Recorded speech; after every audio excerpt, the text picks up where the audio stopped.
شعبي العزيز،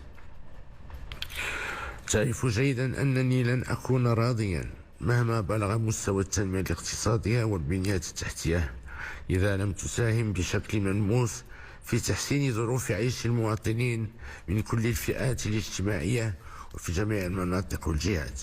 لذا ما فتئنا نولي أهمية خاصة للنهوض بالتنمية البشرية وتأميم الحماية الاجتماعية وتقديم الدعم المباشر للأسر التي تستحقه.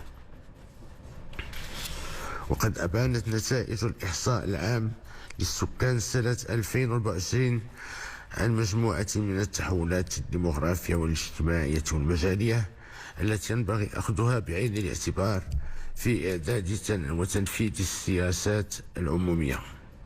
وعلى سبيل المثال فقد تم تسجيل تراجع كبير في مستوى الفقر متعدد الأبعاد على الصعيد الوطني من 11.9%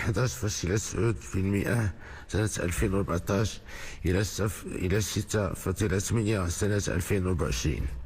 كما تجاوز المغرب هذه السنة عتبة مؤشر التنمية البشرية الذي يضعه في فئة الدول ذات التنمية البشرية العالية.